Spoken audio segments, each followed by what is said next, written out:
गया जिला के कुजापी पंचायत के सर्वेश कुमार ने 69वीं बीपीएससी परीक्षा में पूरे राज्य में दूसरा रैंक प्राप्त कर जिला के साथ ही राज्य का नाम रोशन किया। सर्वेश कुमार को डीएसपी के पद पर चयन हुआ है। सर्वेश कुमार गरीबी में पले बढ़े और पढ़े हैं।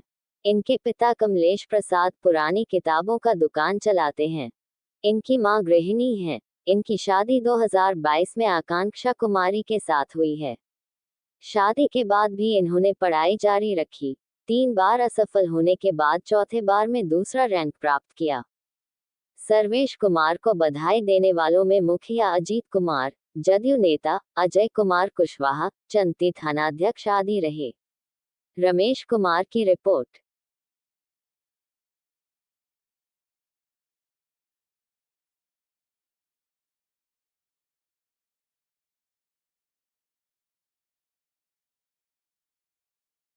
जी, इसका मैं पूरा श्रेय सर्वप्रथम तो मैं इस ईश्वर को धन्यवाद करना चाहूँगा और उसके बाद मैं अपने माता-पिता को और मेरे बड़े भाई को, मेरे छोटे भाई को, मेरी पत्नी को, मेरे दोस्तों को, मेरे शिक्षकगण को, सभी का ये सम्मिलित प्रयास रहा और लगातार असफलताओं के बाद भी सभी ने इतना सपोर्ट समर्थन किया।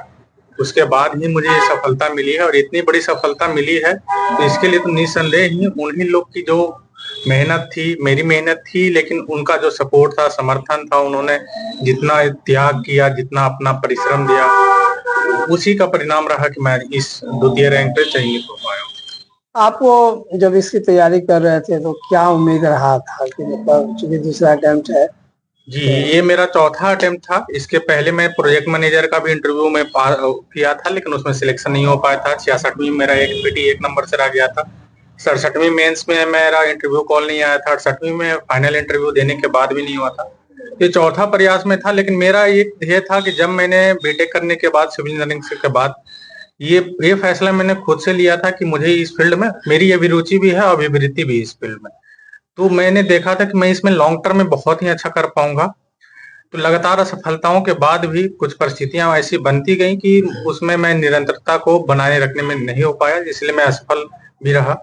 लेकिन मैं अपनी प्रयास लगातार जारी रखा और यही पर रहा कि इसलिए रहा कि जो मेरे पहले की असफलताएं थी, लेकिन मेरे लगातार प्रयास के कारण ये सम्मिलित रूप में 69वीं में वो दिखा, इसलिए मेरा द्वितीय रैंक आ पाया।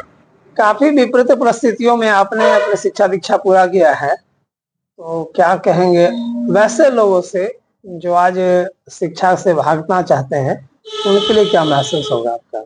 आज तो जैसा देखा जा रहा है, सभी शिक्षा के लिए अग्रसर हैं, लेकिन जब असफलता हाथ लगती है, मुझे भी है, तो लगता है कि अब इसमें नहीं हो पाएगा, मुझे छोड़ देना चाहिए, वो ये करना चाहिए, कुछ परिस्थितियां मेरे अनुकूल नहीं है। तो उसमें वही है कि आपने अगर उस चीज को चूज किया है, आपने चाहा है, तो सर्वप्रथम आपकी ही जिम्मेदारी बनती है कि उसे आप प्राप्त करने के लिए जो भी परिस्थिति है उसमें आप लगे रहें। परिस्थितियां आती रहेंगी और चुनौतियां हमेशा मौजूद रहेंगी किसी भी परिस्थिति में, लेकिन अगर आपको दृढ़ निश्चय है कि हाँ मेरा है, तो आप जीवन में सफलता एग्जाम से ज्यादा है। एग्जाम से ज्यादा आप जीवन में अच्छे इंसान के रूप में, और एग्जाम में भी आपको सफलता मिलेगी और आप में जो मैच्योरिटी आएगी उससे आप आगे बहुत ही अच्छा कर पाएंगे। आगे क्या करने का इरादा है? जी, जैसे मैंने सिविल सर्विस की तैयारी यूपीएससी को ही सोच कर की थी। बाद में जब सफलता नहीं मिल रही थी तो मुझे बीपीएससी की ओर मैं अग्रसर हुआ कि मैं सबसे पहले एक सीढ़ी पहले इसे पार कर लेता हूँ। तो अभी मेरा यूपीएससी मेंस भी मैंने इस बार लिखा है और जैसा रिजल्ट रहा है, तो भगवान की कृपा से अगर उसमें भी इंटरव्यू का मौका मिले तो उसमें भी है। तो मैं प्रयासरत रहूंगा कि सर्वप्रथम मुझे डीएसपी का जो पोस्ट मिला है, जो मेरी ट्रेनिंग है और जो मुझे भूमिका मिलेगी, तो वो सबसे प्राथमिकता में मेरी वही रहेगी कि उसमें मैं अपने पूर्ण 100% दूं, अपने पूरी ईमानदारी के साथ। उसमें जो भी मुझे विशेषीकृत जो पुलिस सेवा है, उसमें मैं पूरी तरीके से अपने आप को सक्षम बनाऊं और उसके पश्चात भी मैं अपना अपने आईएएस के ड्रीम के लिए लगातार प्रयासरत रहूं और ईश्वर की कृपा रही मेरे और सभी लोगों का सहयोग रहा तो मैं उसमें भी सफल हो पाऊं। युवाओं के लिए क्या एक मैसेज देना चाहेंगे? युवाओं के लिए यही मैसेज है कि आप जो भी हैं, सबसे पहले अपने आप को समझिए, आप अपनी क्षमता को समझिए कि आपकी क्या क्षमताएं हैं, आपकी क्या परिस्थितियां हैं। सभी का अपना अपना जर्नी है, सबका सभी यूनिक है। आप उसका पहले जो एनालिसिस कर लेंगे तो सिविल सर्विस में आने के बाद आपको पता रहेगा कि कहाँ पे अगर कमी रह रहा है तो आप उसको पूरा कर पाइएगा। जब तक आत्मनिरीक्षण नहीं हो पाएगा तब तक आपको आत्मनिरीक्षण इन सेंस आपको सभी तरीके से आत्मनिरीक्षण करना पड़ेगा। सिर्फ पढ़ाई के लिए नहीं है, आपका परिस्थितियां कैसी हैं उसी अनुसार अगर आपको बनता है जिस तरीके से एक फिजिबल रूटीन रहना चाहिए, एक फिजिबल गोल रहना चाहिए कि ये सही इस परिस्थिति में मुझे इतना समय लग सकता है। मैंने शुरुआती दिनों में यही गलतियां की। मुझे सब महसूस होता था कि अभी 1 साल की और तैयारी मुझे चाहिए, लेकिन जब एग्जाम नजदीक आता था तो मैं जल्दीबाजी में पढ़ लेता था, तो मैं फाइनल सिलेक्शन से रुक जाता था। लेकिन फिर मुझे वही महसूस हुआ कि जिस तरीके से मेरी परिस्थितियां हैं मैं लगातार नहीं कर पाऊंगा, तो मैं उसी अनुसार मैं धीमे से ही तैयारी किया और वही धीमी प्रक्रिया रहा कि आज मुझे अच्छी तरीके से रैंक मिल पाई। अपना परिचय दे दीजिए। जी, मेरा नाम सर्वेश कुमार है। कहीं ना कहीं हरास होना शुरू करते हैं, कैसा महसूस हो रहा है आज आपको? बेटे का रिजल्ट सुना तो बड़ा गर्व हुआ, गौरवान्वित हुआ कि चलो आज बहुत मेहनत के उपरांत बेटे को सफलता मिली है। आज लगता है कि चलो कुछ बोझ अब हटा है, जो बोझ लदा हुआ था अब लगता है कि सर से कुछ बोझ हटा है। तो इस हिसाब से ईश्वर से भी कामना कर रहा था कि भगवान इस बच्चे को सफल बनाइए। काफी ये उब चुका है, असफल हो करके प्रोजेक्ट मैनेजर का इंटरव्यू में छट गया, वहाँ निराशा आने लगी। फिर दूसरी और 7वीं का इंटरव्यू में छट गया, वहाँ सफलता लगी। इस तरह से 3-4 जगह पहले तो पीटी ही नहीं हो रहा था, यूपीएससी का पीटी भी नहीं हो पा रहा था। तो मैंने इसको कहा कि अपना टारगेट को थोड़ा सा बात करके पहले छोटे टारगेट को प्राप्त करो तो तुम्हारे अंदर आत्मविश्वास आएगा। तो इस तरह से फिर इसको प्रेरित किया कि नहीं, पहले तुम यूपीएससी की ओर अग्रसर हो, उसी की तैयारी करो, उसमें जब तुम सफल हो पाओगे तो यूपीएससी बिल्कुल आसान पे हो जाएगा। तो वही किया, समझाने बुझाने के बाद उसने कहा कि ठीक है, ठीक कहते हैं, मुझे भी ऐसा ही लग रहा है कि अभी यूपीएससी मेरे लिए टफ हो, उतनी तैयारी है नहीं, तो पहले मैं देखता हूँ कि बीपीएससी की तैयारी करता हूँ। और बीपीएससी की तैयारी पूरी लगन से तन्मयता के साथ इसने किया। आज उसी का परिणाम है कि आज बिहार में सेकंड टॉपर में पैसे के अभाव में बहुत से अभिभावक जो है सो टूट जाते हैं और अपने बच्चों को पढ़ाई से दूर कर देते हैं। वैसे परिस्थितियों को आपने कैसे निपटाया? पैसे के अभाव में तो बहुत से गार्जियन टूट जाते हैं, नो डाउट, सही बात है। और मैं तो यही चाहूंगा कि पैसे के अभाव में आप टूटिए नहीं, अपने अंदर एक सकारात्मक लाइए कि मुझे जो भी परिस्थिति से गुजरना पड़े, जितनी भी मेहनत करना पड़े, बच्चे को सोचिए कि इसके उज्जवल भविष्य को मैं बनाऊंगा। तो आप अपने आप को टूटते हुए नहीं देखिए, तभी आप बच्चे को सपोर्ट कर पाइएगा। अपना परिचय। और मेरा नाम कमलेश प्रसाद हो गया। बहुत खुश लगा, बहुत निराश हो रहे थे कि इतना दिन से पढ़ रहा है, निकाल नहीं रहा है, तो कहाँ से का होगा ना होगा। वही फिर खेत बाड़ी बेच के अपना कैसू कर रहे थे, अपना कैसू स्कूल करके अति पढ़ा के किताब का पुस्तक करके कैसू इसको धारक देते रहे कि नहीं पढ़ो। हम भी कहें कि पढ़ो बेटा, अरे कैसू जीतेगा, नहीं होता था। पर के साल भी निकाला नहीं हुआ, तब फिर कहें कि निराश न होगा, पढ़ेगा तो आज न कल तो होबे करेगा। आज कैसा लग रहा है? आज अच्छा लग रहा है कि मैं खर्चा किया तक अति हुआ, तक आज हो गया, तो खुश है, सब परिवार खुश है। अपना परिचय दीजिए। प्रतिमा देवी। इस पे सर्वेश जी के बहुत बहुत बधाई देते हैं और हमारे गांव पंचायत के लोग की तरफ से इनको बहुत बहुत बधाई है। और हम लोग का गांव का नाम रोशन करने का काम किए सर्वेश जी।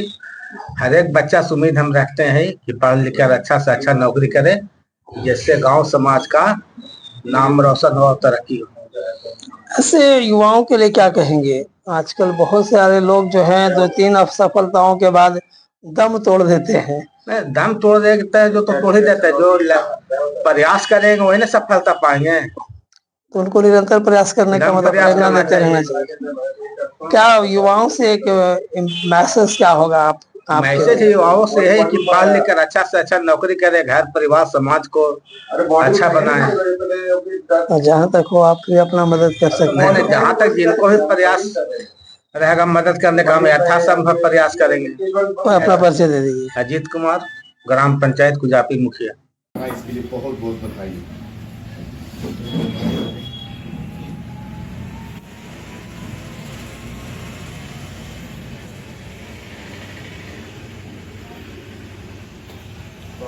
के जिस समय न्यूज सुने मुझे बहुत अपार खुशी हुई और मुझे यही लगा कि जो जिस चीज का हम लोग को बरसों से इंतजार था वह खुशी हम लोग के कल मिल गई। सुनते ही हम लोग की खुशियों की बौछार छा गए।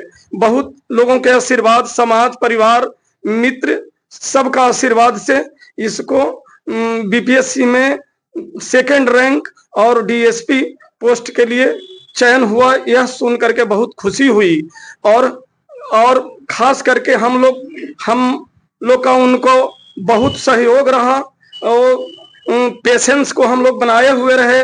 बच्चा का भी पेशेंस कायम रहा और हम लोग सभी फैमिली का भी पेशेंस बरकरार रखे। उसको कभी भी पेशेंस को टूटने नहीं दिए, पग पग पर उसका साथ दिए और अंततः ये सफलता हमको प्राप्त हुआ। और आगे एक खुशी की और बात है कि यूपीएससी का वह एग्जाम दे चुका है, पीटी निकल चुका है और उसका मेंस भी दे चुका है। अब हम लोग के अगली पड़ाव उसका रिजल्ट का इंतजार है और लोगों का आशीर्वाद, सभी परिवार का आशीर्वाद, समाज का आशीर्वाद, पूरे राज्य के वासियों का आशीर्वाद रहा तो हम पूरी विश्वास और आस्था रखते हैं कि उसमें भी यूपीएससी के मेंस में भी उसका रिजल्ट निश्चित होगा। अंत में यही कहना चाहेंगे कि सभी को जो इनको सहयोग हमारे सर्वेश जी को किया है उस सब को हम अपनी तरफ से बहुत बहुत धन्यवाद देना चाहेंगे। हाँ, मेरा नाम विद्यानंद प्रसाद सिंह हुआ। मैं मध्य विद्यालय टेौसा में इंग्लिश शिक्षक के रूप में पदस्थापित हूँ। कहूँगा कि सबसे पहले तो मेरे तरफ से उनको हार्दिक बधाई और मेरे विद्यालय परिवार से। मैं काज हाई स्कूल से हिंदी का टीचर हूँ और मेरे तरफ से सर्वेश जी को हार्दिक बधाई और मेरे विद्यालय की ओर से सभी शिक्षकों की ओर से उनको हार्दिक बधाई। मैं यही कहूँगा कि ये सफलता की निशानी मेहनत और लगन। जितने भी युवा हमारे साथी, जो बच्चे जो भी आगे अग्रसर हैं पढ़ने के क्षेत्र में, जो मतलब लगे हुए हैं, उनसे मैं कहूँगा कि मेहनत के अलावा कोई रास्ता नहीं है। अगर आपको सफलता पानी है तो आपको संघर्ष करना पड़ेगा और जितना ज्यादा संघर्ष करेंगे आप सफलता पाएंगे। जैसे अभी सर्वेश जी का जो स्थिति है, इन्होंने अपने घर को लाइब्रेरी बना दिए हैं। मैं तो देखकर बहुत खुश हुआ कि ये घर नहीं लाइब्रेरी है। तो इस बात का संकेत है कि उन्होंने इतना मेहनत किया, इतना पुस्तकों अध्ययन किया कि सफलता मिलनी तो उनको लाजमी थी, जरूरी थी। मेरा नाम कमलेश कुमार है। मैं काय हाई स्कूल गुरुआ में